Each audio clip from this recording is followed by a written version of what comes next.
Doctor Muthulakshmi Reddy. बच्चों, क्या आप जानते हैं कि भारत में चिकित्सा के क्षेत्र में सबसे पहली डॉक्टर कौन थी? हाँ, डॉक्टर मुत्तुलक्ष्मी रेड्डी। मुत्तुलक्ष्मी के पिता स्वयं बड़े विद्वान थे, परंतु लड़कियों को पढ़ाने का चलन न होने के कारण उसे ज्यादा नहीं पढ़ाना चाहते थे। मुत्तुलक्ष्मी ने अपनी इच्छा शक्ति से मैट्रिक की परीक्षा दी। 100 छात्रों में से 10 पास हुए और मुत्तु उनमें अकेली लड़की थी। ऐसी लड़की के बारे में जानने को आप सब उत्सुक होंगे कि उस जमाने में वह डॉक्टर कैसे बनी। तो आओ इनकी जीवनी पढ़कर जान लें। पापा, इस साल 15% लड़कियों ने आईएएस की परीक्षा पास की है। देखिए ना, अब लड़कियां किसी भी क्षेत्र में लड़कों से पीछे नहीं हैं। भव्या का उल्लास से भरा स्वर वातावरण में गूंज उठा। इस पर दीक्षित जी ने कहा, ठीक कह रही हो बिटिया, पर क्या तुम जानती हो, लड़कियों ने समाज में यह स्थान प्राप्त करने के लिए किन-किन कठिनाइयों का सामना किया है? भव्या की प्रश्न सूचक दृष्टि देखकर उसके पिता ने कहा, आज से लगभग 100 वर्ष पहले महिलाओं के लिए पढ़ना लिखना भी आसान नहीं था। सुनो, मैं तुम्हें चिकित्सा के क्षेत्र में स्नातक की उपाधि पाने वाली पहली भारतीय महिला डॉक्टर मुत्तुलक्ष्मी रेड्डी के जीवन के बारे में बताता हूं। 30 जुलाई 1886 को तमिलनाडु की रियासत पुदुकोट्टई में जन्मी मुत्तुलक्ष्मी उन भारतीय नारियों में से एक हैं जिन्होंने अपनी इच्छा शक्ति और दृढ़ निश्चय से इतिहास में अपने लिए विशेष स्थान बना लिया है। 9-10 वर्ष की आयु में ही दमा जैसी बीमारी से ग्रस्त हो जाने पर भी उसने हिम्मत नहीं हारी। यह वह समय था जब लड़कियों को पढ़ाने का चलन नहीं था। मुत्तुलक्ष्मी के पिता महाराजा कॉलेज के प्राचार्य थे। वे बड़े विद्वान थे।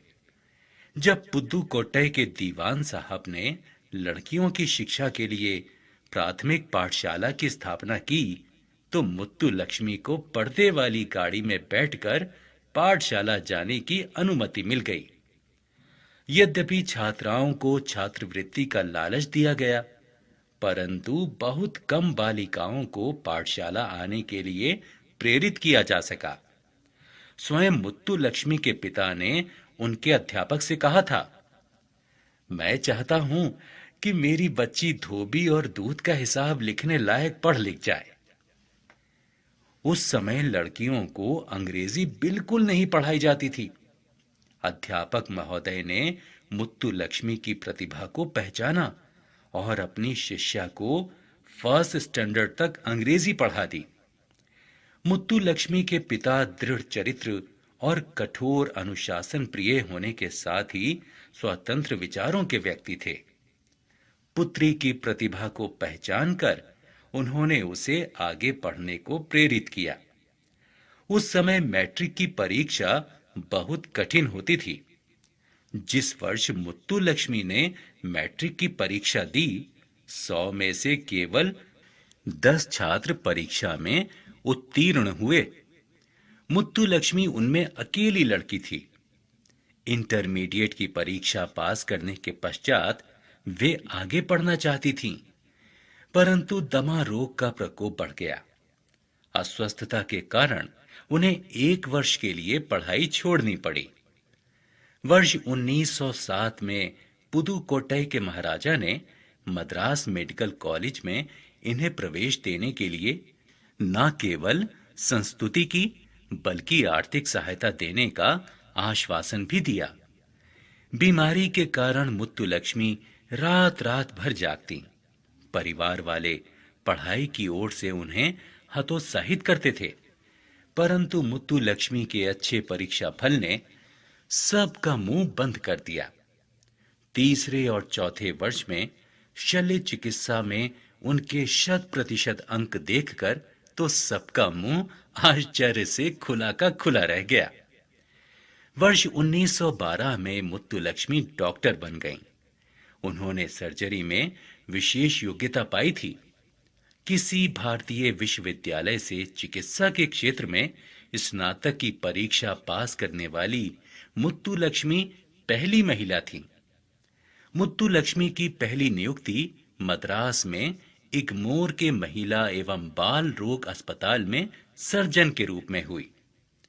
वर्ष 1913 में किंग जॉर्ज अस्पताल के सर्जन डॉक्टर सुंदर रेड्डी से उनका विवाह हुआ। वर्ष 1925 में महिला एवं बाल रोगों के क्षेत्र में उच्च अध्ययन के लिए भारत सरकार की छात्रवृत्ति पर उन्होंने पहली विदेश यात्रा की। जून 1926 में पेरिस में हुए अंतर्राष्ट्रीय महिला सम्मेलन में डॉक्टर मुत्तुलक्ष्मी ने भारतीय महिलाओं का प्रतिनिधित्व किया। उसी वर्ष स्वदेश लौटकर वे मद्रास विधानसभा की सदस्य निर्वाचित हुईं। भारत में विधानसभा में इनसे पहले कोई महिला सदस्य नहीं थी। डॉक्टर मुत्तुलक्ष्मी विधान परिषद की वाइस प्रेसिडेंट बनने वाली विश्व की पहली महिला हैं। वर्ष 1927 में भारत का प्रथम बाल चिकित्सालय खोलने का श्रेय भी डॉक्टर मुत्तुलक्ष्मी को ही है। अब उन्होंने सामाजिक गतिविधियों में भाग लेना शुरू कर दिया था। इसी दौरान श्रीमती सरोजनी नायडू और अन्य बड़े-बड़े नेताओं से भी इनकी भेंट हुई। विधायक के रूप में समाज सुधार के कार्य करते समय फरवरी 1929 में मंदिरों में देवदासी प्रथा के विरुद्ध तमिलनाडु विधानसभा में बिल पास कराकर उन्होंने इस बुराई का उन्मूलन कराया। महिलाओं और बच्चों की शिक्षा और स्वास्थ्य संबंधी अनेक बिलों को पास कराने में उनकी महत्वपूर्ण भूमिका रही है। आज स्कूलों में छात्र छात्राओं का जो स्वास्थ्य परीक्षण किया जाता है, उसका आरंभ भी डॉक्टर मुत्तुलक्ष्मी ने ही किया था। नारी शिक्षा के लिए स्कूल खुलवाने, बच्चों के लिए विशेष अस्पताल खोलने और बाल कल्याण केंद्रों की स्थापना करवाने में भी उनका विशेष योगदान रहा है। वाई होम, विमेंस इंडिया एसोसिएशन WIA जैसी ख्याति प्राप्त संस्था जो अनाथ बच्चों और बेसहारा बालिकाओं की देखभाल करती है, की स्थापना वर्ष 1930 का श्रेय भी डॉक्टर मुत्तुलक्ष्मी को है।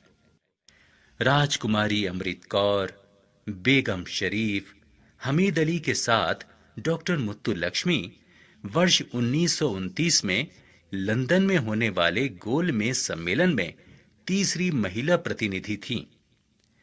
नमक सत्याग्रह के लिए महात्मा गांधी को जेल भेजे जाने और महिलाओं पर पुलिस द्वारा हुए अत्याचारों को देखकर उन्होंने मद्रास विधानसभा का उपाध्यक्ष पद छोड़ दिया।